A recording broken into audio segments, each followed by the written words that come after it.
नमस्कार साथियों, संकल्प क्लासेस के ऑनलाइन क्लासेस में आपका हार्दिक स्वागत करता हूं।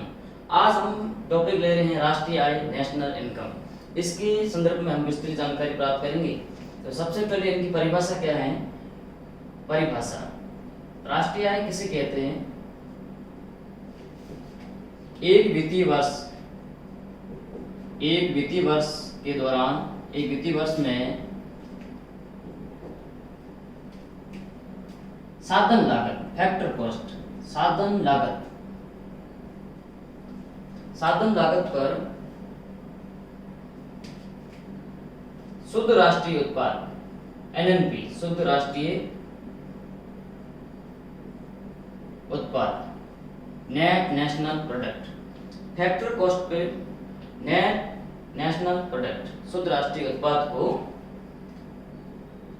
नेशनल इनकम कहते हैं, राष्ट्रीय आय कहा जाता है। राष्ट्रीय आय कहा जाता है।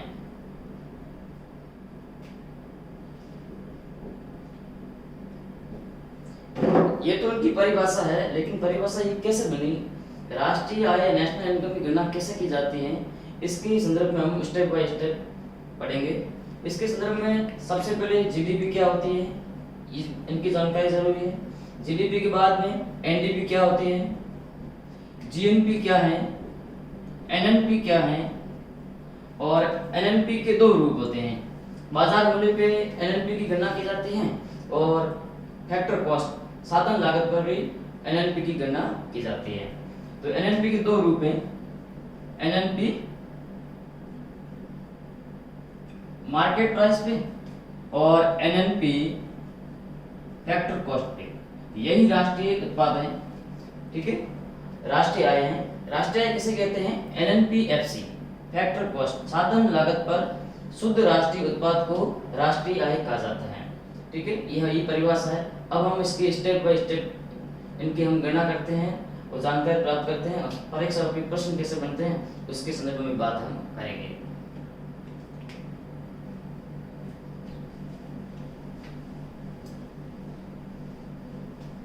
सबसे पहले लेते हैं जीडीपी।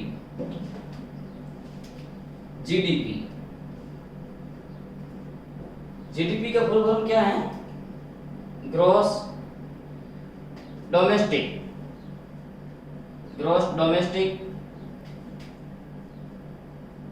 प्रोडक्ट।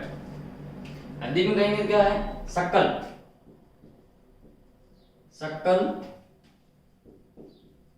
घरेलू उत्पाद। ये जीडीपी क्या होती है, इसके लिए चार शब्द आपको ध्यान रखने हैं। नंबर 1 वित्तीय वर्ष। जीडीपी की परिभाषा में चार शब्द दिमाग में रखने हैं। वित्तीय वर्ष, आर्थिक सीमा, सभी लोग, और अंतिम उत्पादित वस्तुओं एवं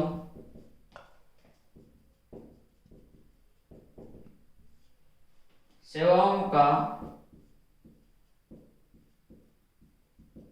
मौद्रिक मूल्य का योग। मुद्रा में जो मूल्य है उनका योग, मौद्रिक मूल्य का योग, ये है जीडीपी। एक वित्तीय वर्ष के दौरान देश की आर्थिक सीमा के अंदर, देश की जहाँ आर्थिक सीमा है, जहाँ देश की जो स्थलीय सीमा के परे समुद्री सीमा जो लगती है, वहाँ पर भी अगर कोई व्यापार है, आर्थिक गतिविधि हो रही है, तो उसका आर्थिक सीमा का निदान किया जाता है। तो देश की आर्थिक सीमा, जो भी आर्थिक गतिविधि हो रही है देश की सीमा के अंदर, एक वित्तीय वर्ष के दौरान देश की आर्थिक सीमा के अंदर रहने वाले सभी लोग से तात्पर्य क्या हुआ कि देश की सीमा के अंदर रहने वाले, चाहे वो भारतीय हो चाहे वो विदेशी हो, ठीक है, किसी भी देश का क्यों न हो, अगर वो देश की सीमा के अंदर रहकर के कोई व्यापार कर रहा है, आर्थिक गतिविधि कर रहा है, जिससे कोई इनकम प्राप्त हो रही है, ठीक है, वो जीडीपी में शामिल होती है। एक वित्तीय वर्ष के दौरान देश की आर्थिक सीमा के अंदर रहने वाले सभी लोगों द्वारा अंतिम उत्पादित वस्तुओं एवं सेवाओं का मौद्रिक मूल्य का योग जीडीपी कहलाती है। ये जीडीपी की परिभाषा बनी। सभी लोग तात्पर्य क्या हुआ, चाहे वो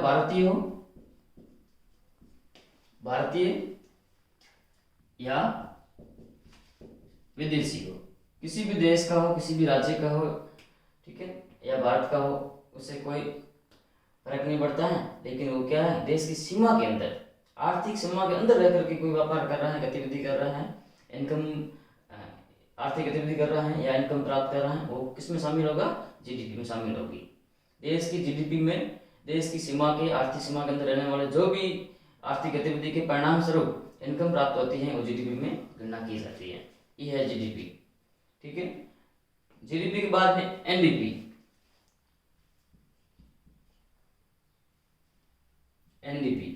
एनडीपी क्या है, जो जीडीपी है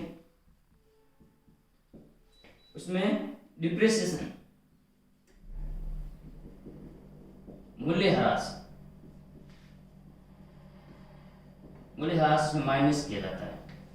ये मूल्यह्रास क्या है, मशीनों का अवमूल्यन। कोई भी उत्पादन होगा, कोई भी वस्तुओं का उत्पादन हो, चाहे सेवाओं का उत्पादन हो, वो किसी न किसी मशीनों के परिणाम स्वरूप करते हैं, ठीक है। तो मशीनों का जो मूल्य कितना कम हुआ है, एक वर्ष के दौरान कितना मूल्य मशीनों का कम हुआ है, कितना अवमूल्यन हुआ है, उसका अनुमान लगाया जाता है, वो माइनस करते हैं। तो शुद्ध एनडीपी का तात्पर्य क्या है, शुद्ध घरेलू उत्पाद। ये है सकल घरेलू उत्पाद जीडीपी, जबकि एनडीपी क्या है, शुद्ध घरेलू उत्पाद। ये एनडीपी क्या है, नेट है शुद्ध, निवल डोमेस्टिक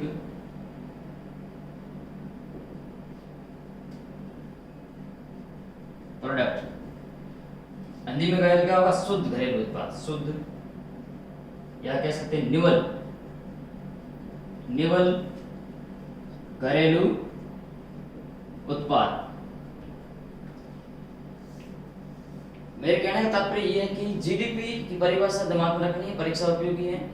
जीडीपी के संदर्भ में या संबंध में निम्न में से कौन सा कथन सही है, ठीक है। तो ये जानकारी है कि एक वित्तीय वर्ष के दौरान आर्थिक सीमा के अंदर रहने वाले सभी लोग, ठीक है, चाहे वो भारतीय हो, विदेशी हो, सभी लोगों द्वारा उत्पादित अंतिम वस्तुओं एवं सेवाओं का मौद्रिक मूल्य का योग क्या कहलाता है, जीडीपी कहलाती है। जबकि एनडीपी क्या है, नेट डोमेस्टिक प्रोडक्ट, शुद्ध घरेलू उत्पाद। एनडीपी का फॉर्मूला क्या बना, एनडीपी बराबर जीडीपी माइनस डिप्रिसिएशन, ये इसका फॉर्मूला बना है एनडीपी का।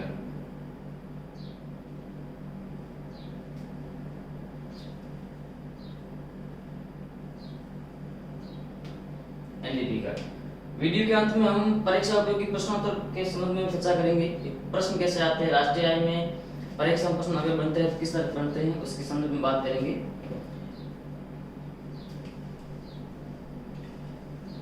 जीडीपी, एनडीपी, अब बढ़ेंगे जीएनपी। ये सभी राष्ट्रीय आय गणना करने के स्टेप है, चरण है ये, ठीक है। क्यों पढ़ रहे हैं, क्योंकि नेशनल इनकम हमारा टॉपिक है, इनकी गणना करने के लिए क्या है, चरण है, स्टेप है। अब हम जीएनपी,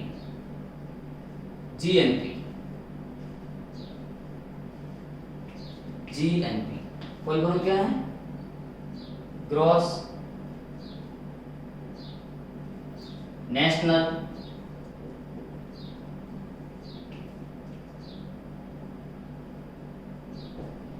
प्रोडक्ट, सकल राष्ट्रीय उत्पाद, सकल राष्ट्रीय उत्पाद, ये है जीएनपी। इससे पहले हमने क्या पढ़ा, जीडीपी, एनडीपी। अब हम पढ़ रहे हैं जीएनपी। जीएनपी क्या होती है, जीएनपी बराबर जीडीपी, जो हमने पहले पढ़ा था, GDP plus X minus M, ये है जीएनपी।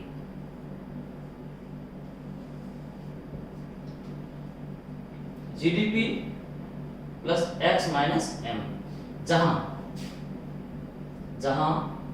एक्स बराबर भारतीयों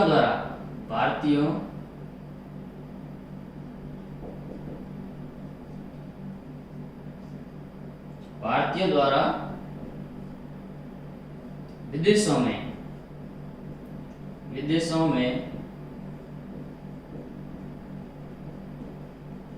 अर्जित इनकम आय। अगर भारत के व्यक्ति, भारतीय मूल के जो व्यक्ति भारत के नागरिक हैं, वो किसी अन्य देश में कोई इनकम प्राप्त करते हैं, अर्जित आय है, वो प्लस जीडीपी में प्लस होगी, वो जीएनपी की गणना में वो आय क्या है, जुड़ेगी। जबकि विदेशी नागरिकों द्वारा भारत की सीमा के अंदर अगर कोई इनकम प्राप्त कर रहे हैं, वो जीएनपी में क्या होगा, माइनस में होगा। तो जहां x बराबर क्या है, भारतीय द्वारा विदेशों में अर्जित आय।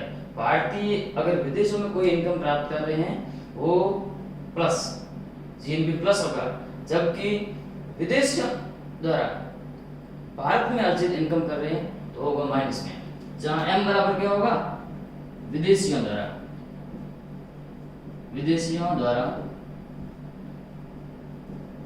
भारत में अर्जित इनकम आय।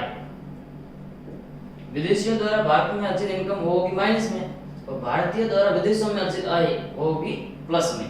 जीएनपी में गणना में जीएनपी बराबर है GDP plus x minus m। GDP में सीमा का प्रावधान है, आर्थिक सीमा का प्रावधान है कि सीमा के अंदर रहने वाले सभी लोग, ठीक है, वो जीडीपी में शामिल है। सीमा के अंदर रहने वाले सभी लोगों द्वारा उत्पादित अंतिम वस्तु एवं सेवाओं का मूल्य का योग, वो जीडीपी में शामिल होता है।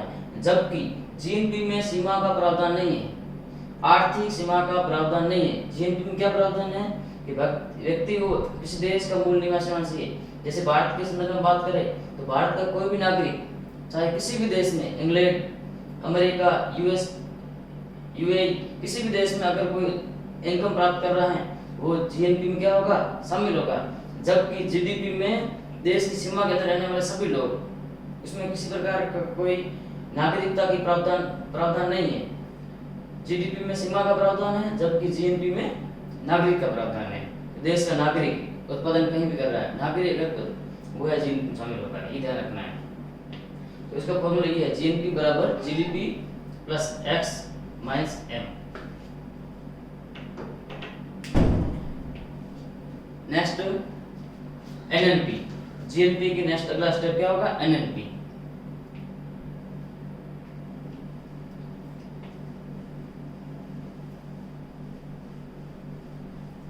एनएनपी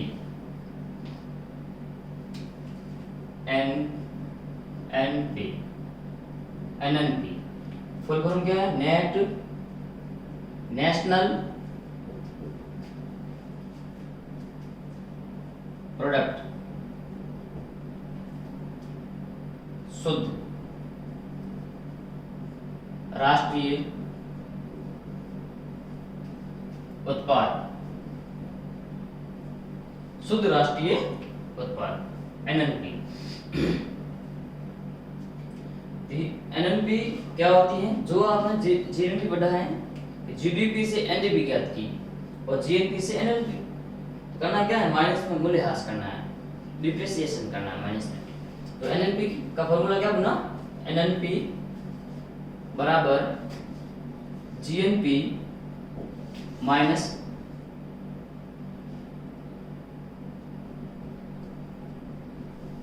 मूल्यह्रास। ये एनएनपी का फॉर्मूला है, ये एनएनपी का फॉर्मूला है। तो अभी तक हमने क्या पढ़ा, जीडीपी, एनडीपी, जीएनपी, एनएनपी, चार बातें हमने क्लियर की है। लेकिन हमारा टॉपिक क्या है, नेशनल इनकम। ये क्यों पढ़ रहे हैं, इसलिए पढ़ रहे हैं क्योंकि नेशनल इनकम की परिभाषा या नेशनल इनकम के ये क्या है, चरण है। राष्ट्रीय आय की गणना के संबंध में संपूर्ण जानकारी होना आवश्यक है, इसलिए हम ये स्टेप बाय स्टेप पढ़ रहे हैं, ठीक है। अब एनएनपी क्या आते हैं, एनएनपी बराबर होती है जीएनपी माइनस डिप्रिसिएशन। डिप्रिसिएशन क्या है, मूल्यह्रास, मशीनों का अवमूल्यन। ये एक वर्ष के दौरान मशीनों का कितना मूल्य कम हुआ है, उसे कहते हैं मशीनों का। ये क्या है, ये है मशीनों का, ये है मशीनों का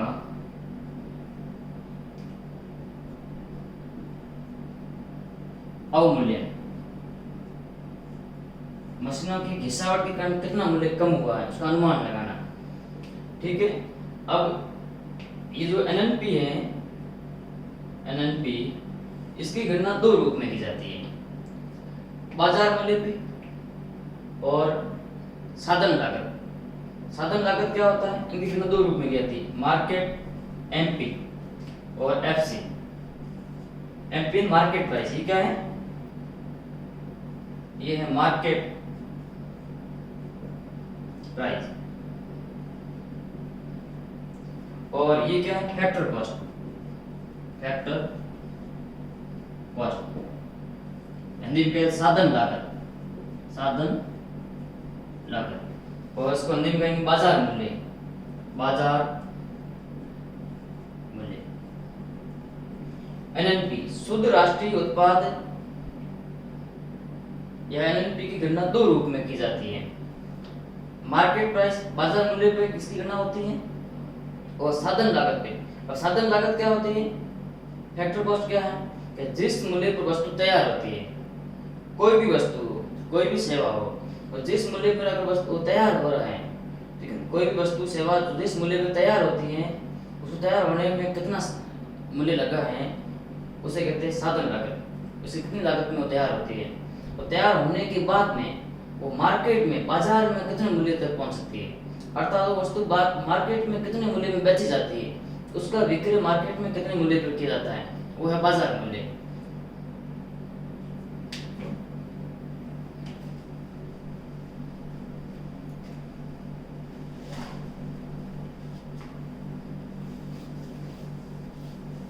देखिए, जैसे कोई वस्तु मार्केट में किसी फैक्ट्री में तैयार हुई, मान लीजिए फैक्टर कॉस्ट, ठीक है, किसी फैक्ट्री में कोई वस्तु तैयार हो गई, तैयार होने के बाद में उस वस्तु को मार्केट में परिवहन करने के लिए किराया है, श्रम शक्ति है, या फिर सरकार के टैक्स, अप्रत्यक्ष कर भी लगते हैं, तो कर लगेंगे, उसके कहते हैं आईटी, इनडायरेक्ट टैक्स, आईटी, वो प्लस होंगे। कि फैक्टर कॉस्ट, किसी फैक्ट्री में वस्तु तैयार होने के बाद में जब मार्केट जाती है, उससे पहले अप्रत्यक्ष कर का भी सामना करना पड़ता है, ठीक है, एफसी प्लस आईटी। अगर सरकार उस वस्तु को आम जन के लिए कम मूल्य में प्रदान करना चाहती है, तो सरकार क्या करती है, अनुदान देती है, सब्सिडी देती है। तो सब्सिडी इसमें क्या होगी, माइनस में होगी, सब्सिडी माइनस में, ठीक है। फैक्टर कॉस्ट आईटी प्लस होगा, सब्सिडी माइनस होगा, तो बराबर क्या होगा, मार्केट प्राइस एनपी। ये फॉर्मूला बना।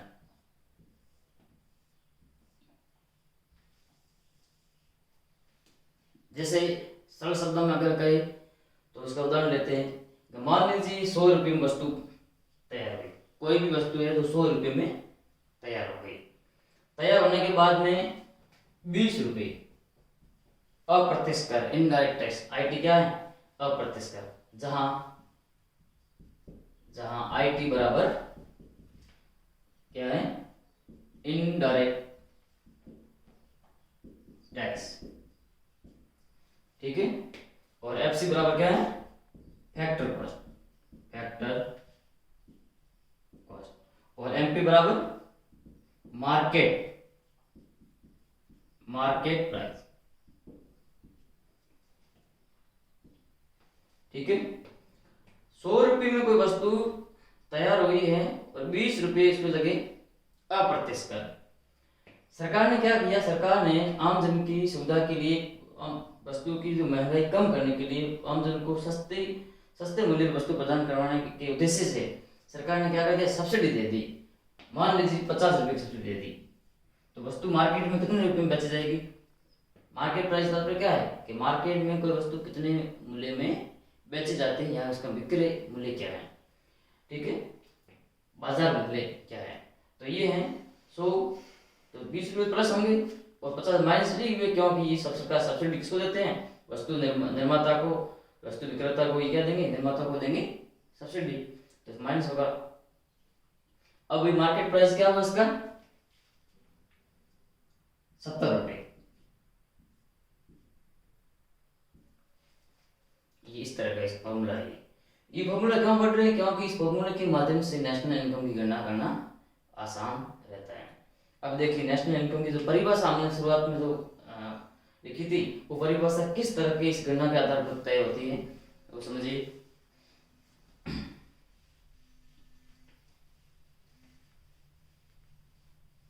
देखिए जैसा कि आपको बताया गया एनएनपी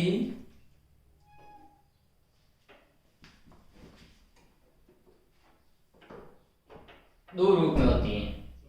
एक होती है बाजार मूल्य पे एनएनपी और दूसरी होती है फैक्टर कॉस्ट पे। ठीक है, अब इस फॉर्मूले के आधार पर एनएनपी लगा देते हैं। ठीक है, ये लगा दिया एनएनपी एफसी, फिर लगा दिया प्लस आईटी, फिर है सब्सिडी, बराबर क्या कर दिया एनएनपी एमपी। ये फॉर्मूला बना।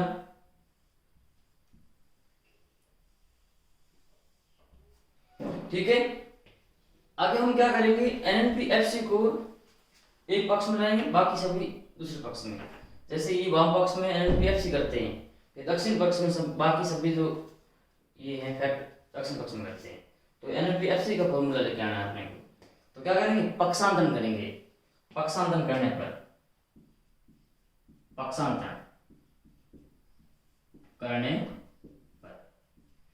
पक्षांतरण पे क्या होता है, जैसे ये left side right side, left side right side बदलते हैं, प्लस का माइनस, माइनस का प्लस, गुणा का भाग, भाग का गुणा। ये तो आपको गणित में जानकारी है। तो फिर क्या करते हैं, पक्षांतरण करते हैं। पक्षांतरण ऐसे करेंगे, ये एनएनपी एफसी, ठीक है, बराबर बराबर क्या है, बराबर है एनएनपी एमपी। ठीक है, प्लस आईटी को उठा करके दूसरे पक्ष में भेजते हैं, क्या होगा माइनस माइनस आईटी, और सब्सिडी को भेजेंगे क्या होगा प्लस प्लस सब्सिडी। ये फॉर्मूला बना। जैसा कि आपको बताया था कि राष्ट्रीय आय क्या है, नेशनल इनकम की परिभाषा क्या है, नेशनल इनकम यही है, एनएनपी एफसी, यही तो नेशनल इनकम है। अर्थात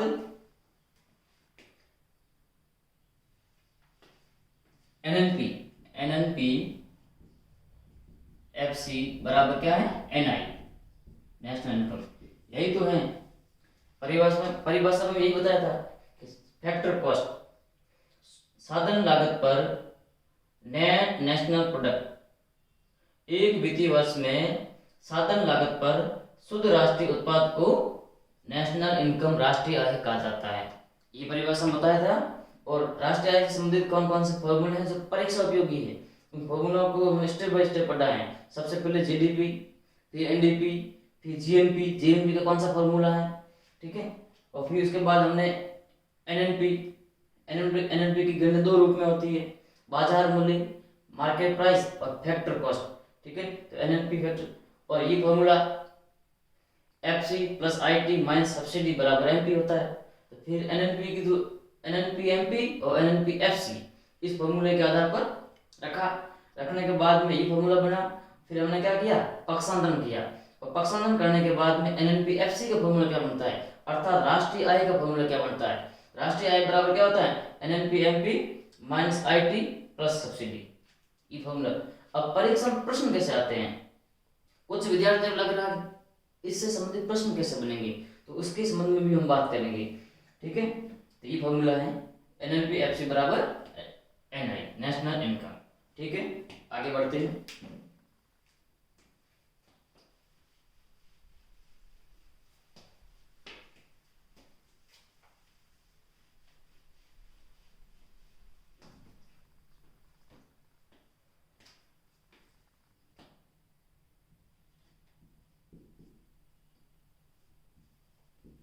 एक हम पढ़ लेते हैं प्रति व्यक्ति आय, ये भी राष्ट्रीय आय से संबंधित है, क्योंकि राष्ट्रीय आय से इसका प्रश्न बनता है।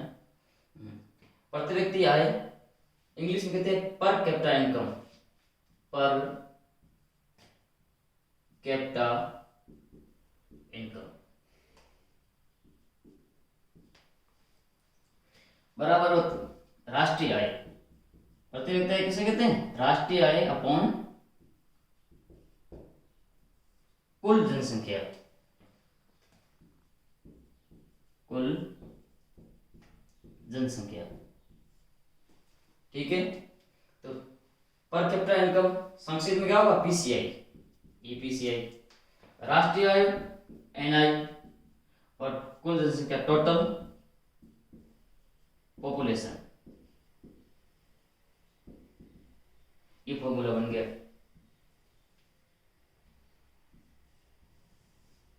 ठीक है, दूसरा फॉर्मूला क्या बना? पीसीआई, पीसीआई बराबर NNP, NNP FC upon total population. ये फॉर्मूला बना। कैसे बना? क्योंकि NI national income, NNP FC बराबर नेशनल इनकम होती है, यही नेशनल इनकम। एनएनपी एफसी यही क्या है? यही राष्ट्रीय आय है, नेशनल इनकम है। ठीक है, तो पीसीआई का फॉर्मूला यही बना।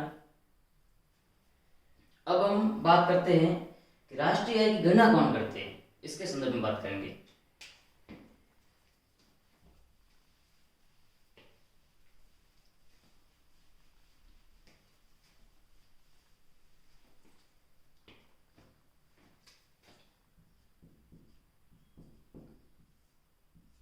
गणना कि भारत में राष्ट्रीय आय की गणना कौन सी संस्था करती है, ये कौन सा संगठन जो राष्ट्रीय आय की गणना प्रतिवर्ष करती है, उस संस्था का नाम क्या है? उस संस्था का नाम है CSO.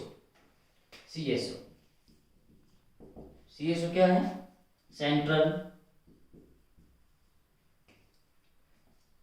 Statistics, central statistics organisation.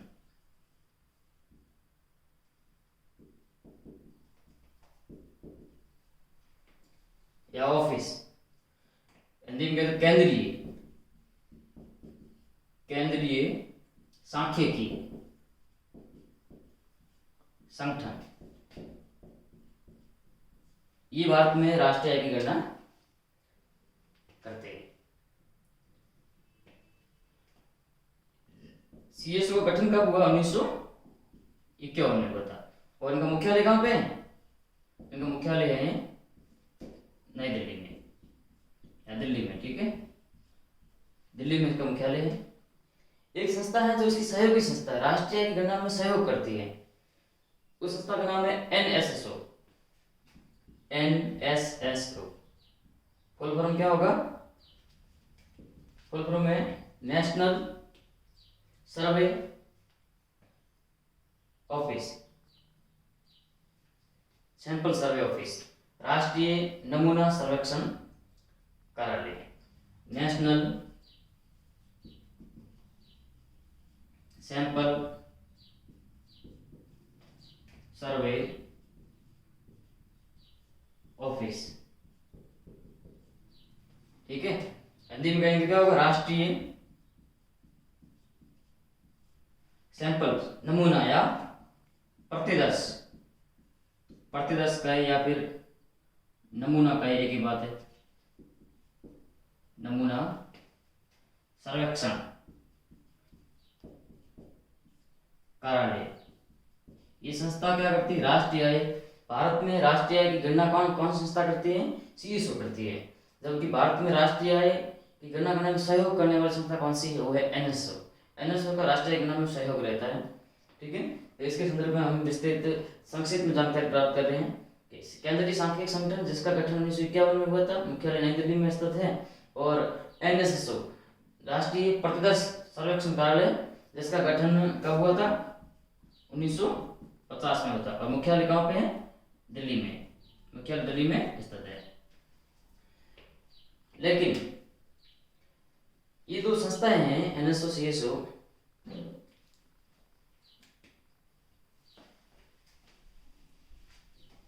ये जो संस्था है कौन से मंत्रालय के अधीन कार्य करती है? ये संस्था है CSO NSSO, दोनों संस्थाएं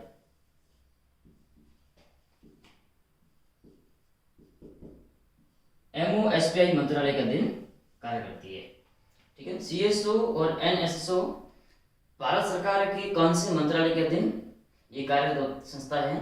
ये संस्थाएं कौन से मंत्रालय के अधीन कार्यरत हैं? ये है ministerial of statistics programme implementation. ठीक है, कार्यक्रम एवं क्रियान्वयन मंत्रालय। ये कौन से? सांख्यिकी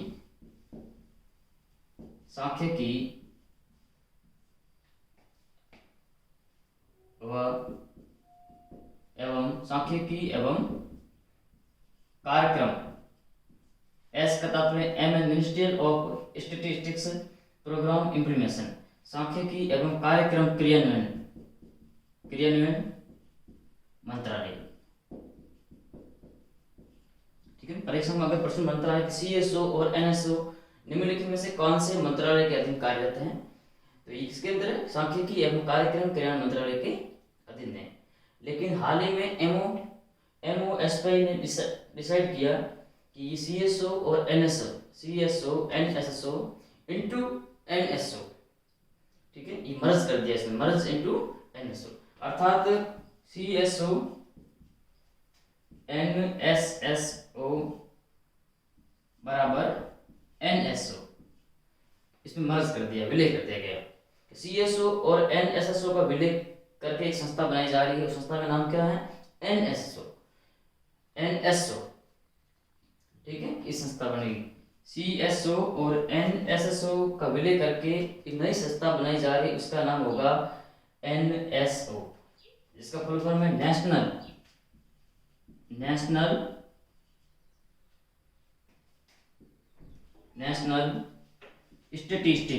स्टैटिस्टिक्स ऑफिस या संगठन।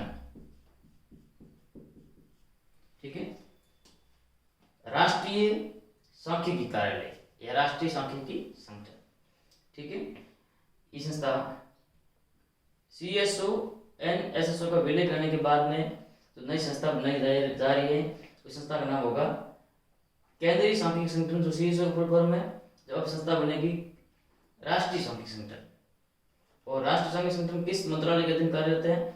MOSPI। ठीक है, ministerial of statistics programme implementation. ठीक है, ये ध्यान में रखना है। नेक्स्ट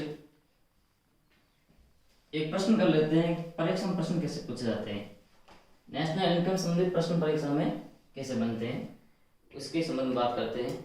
जैसे प्रश्न लेते हैं, निम्न में से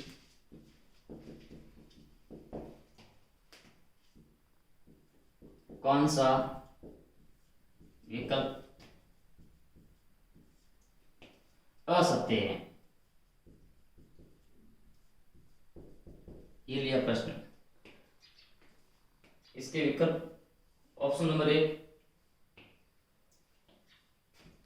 PCI बराबर NNP FC upon total population.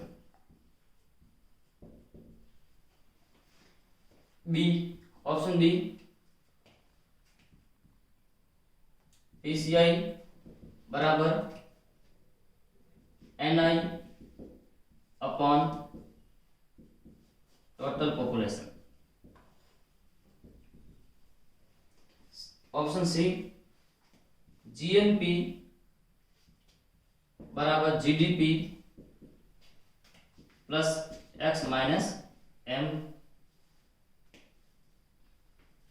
Option D NNP MP बराबर NNP FC minus IT plus subsidy.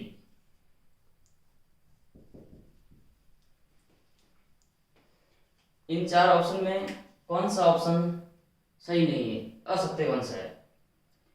ठीक है, तो इसका उत्तर बता देते हैं आपको। पीसीआई बराबर एनएलपीएफसी। एनएलपीएफसी क्या है? राष्ट्रीय आय है। राष्ट्रीय आय में कुल जनसंख्या का भाग दिया जाता है, वही पर कैपिटा इनकम में प्रति व्यक्ति आय होती है। ये भी सही है, ये ऑप्शन सही है। और पीसीआई बराबर, ये इसका दूसरा रूप है, रूपांतरण है, तो है नहीं, ये भी विकल्प सही है। जीएनपी बराबर GDP plus X minus M. भारतीय द्वारा विदेशों में अर्जित आय प्लस होगी और विदेशियों द्वारा भारत में अर्जित आय माइनस होगी जीएनपी में, ये भी ऑप्शन सही है। जबकि मार्केट प्राइस पे शुद्ध राष्ट्रीय उत्पाद और जो फैक्टर कॉस्ट पे जो शुद्ध राष्ट्रीय उत्पाद है उसमें आईटी इनडायरेक्ट टैक्स ये प्लस होंगे, जबकि सब्सिडी क्या होगी? माइनस होगी। तो ये ऑप्शन हमारा क्या है? गलत है। तो इसका इस प्रश्न का उत्तर क्या होगा? डी। ठीक है, नेक्स्ट अगले वीडियो में हम पार्ट 2 वीडियो लेकर के इसके संदर्भ में विस्तृत चर्चा करेंगे। Thank you.